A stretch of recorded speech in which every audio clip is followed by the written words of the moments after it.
carbono no nosso sistema. Dentro ainda dos agrominerais, nós temos o fornecimento de enxofre, através dos pó de rocha provenientes das rochas sedimentares metamórficas, que são ricas em pirita, por exemplo, né, que provém dos resíduos de mineração, ou também pode ser obtido através de rochas no enxofre elementar, que vão ser resíduos de petróleo. Dentro ainda dos agrominerais, nós temos o fornecimento de enxofre, através dos pó de rocha provenientes das rochas sedimentares metamórficas, que são ricas em pirita, por exemplo, né, que provém dos resíduos de mineração, ou também pode ser obtido através de rochas no enxofre elementar, que vão ser resíduos de petróleo. Nós temos o fósforo, que é proveniente de rochas sedimentares e ígneas, né, que também são produtos derivados da mineração. Oi, gente, meu nome é Amanda, tudo bem com vocês? Eu vou falar um pouquinho sobre os métodos de aplicação do pó de rocha. Vou começar falando sobre a aplicação via foliar. E antes de tudo, de qualquer aplicação, é necessário que seja feita uma análise foliar, para que seja possível saber quais nutrientes está faltando naquela planta, né? Depois de feita a análise, a aplicação via foliar ela é feita diluída em água, com nutriente, no caso o pó de rocha diluído em água. E ela é ideal para dispersar os nutrientes na parte aérea da planta, nas folhas, né?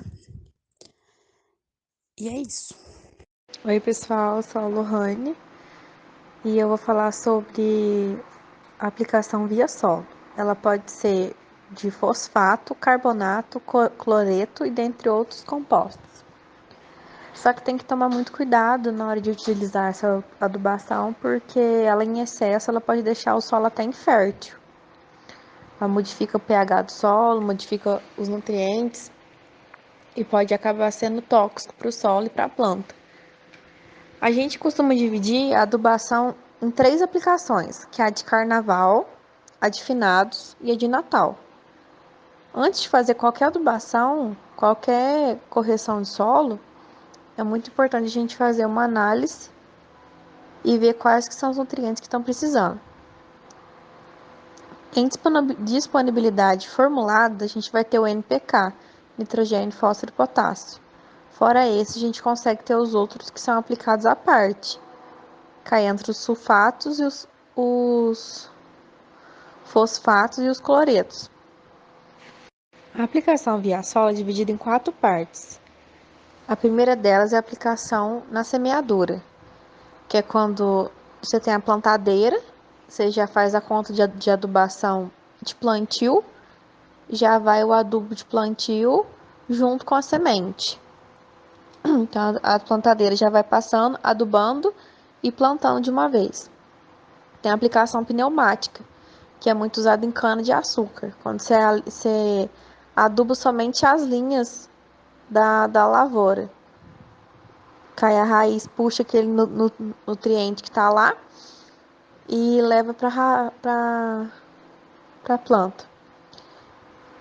Na aplicação via solo, existe também a adubação a lanço, que ela consiste em basicamente adubar toda a área que será plantada, né?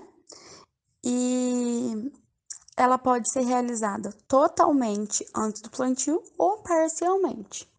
Porém, é mais comum que seja totalmente. Agora eu vou falar um pouquinho, gente, da fertirrigação. A fertirrigação, o nome já diz, né? Mas ela consiste em levar para a planta 2 elementos essenciais, que são a água e os nutrientes. Os nutrientes são diluídos em água e através da irrigação eles são aplicados na planta nas dosagens corretas, certo? Ok, meu nome é Lucas Amaral e eu vou falar sobre as vantagens e as desvantagens do uso do pó de rocha na fertilização. E começando pelas vantagens. São muitas vantagens, mais do que desvantagens, né? Se você for parar para olhar, uma delas é a disponibilidade e abundância. Você tem bastante, você consegue bastante, e o baixo custo. Então essas são as duas mais vantagens, ao meu ver. Eles também têm um efeito residual bem mais prolongado do que os fertilizantes químicos solúveis.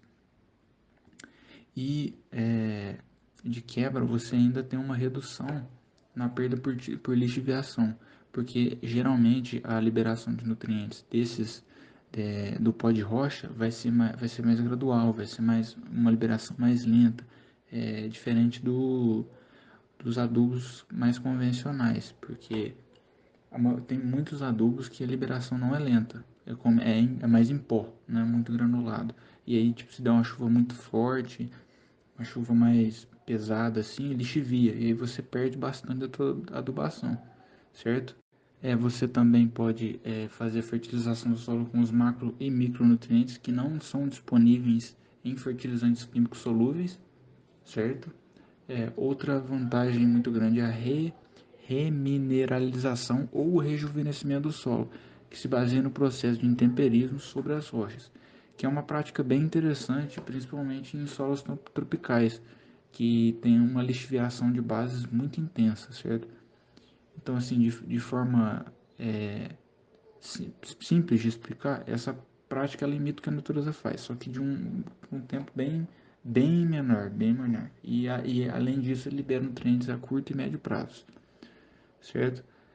Também pode ser utilizado em diversas culturas, tanto na agricultura convencional como na orgânica, e ele é ecologicamente considerado correto, certo? Agora, um dos principais desafios apontados para a utilização da rochagem ou o pó de rocha como fertilizante, ele é o tempo e a intensidade de fornecimento, que é o que? É você fornecer os nutrientes nas quantidades certas e no tempo adequado de cada cultura incorporada. E devido a isso, vai ser necessário uma aplicação com uma dose bem maior, com a granulometria mais fina, porque só assim vai ter uma incorporação melhor. E mesmo tendo baixa solubilidade ou baixa concentração de nutrientes, esses fatores eles acabam, eles corroboram o aumento do custo dessa técnica. Essa é um dos grandes desafios, uma das maiores desvantagens do uso desse tipo de fertilizante. Olá pessoal, aqui é a Clara. Já falei com vocês um pouquinho lá na parte de variedades, porém esqueci de me apresentar e agora então vou concluir o nosso trabalho. Depois de toda essa explanação, né, sobre o pó de rocha, sobre a rochagem, a gente pode sim então dizer que o uso da rochagem vai ser sim benéfico para a agricultura, uma vez que ele vai vir a propiciar uma melhora da saúde do solo, da fertilidade, né? Fornecendo ali os nutrientes que aquele solo está necessitando e, além de tudo, vai fornecer de uma maneira mais econômica, né? E mais duradoura, já que esse pó de rocha ele vai agir aí a longo prazo. Entretanto, se a gente for olhar situações de, de correção rápida, né, para próxima safra, talvez o pó de rocha não seja tão eficaz. Porém, se nós fizermos um manejo a longo prazo, o pó de rocha pode ser sim muito benéfico. Então, desse modo, a gente conclui que ela pode ser utilizada desde que ela entre, né, dentro do planejamento daquela propriedade. Aqui, então, nós temos as nossas referências bibliográficas e, em nome do grupo, eu agradeço muito pela atenção, por ter assistido toda a nossa apresentação. Muito obrigada.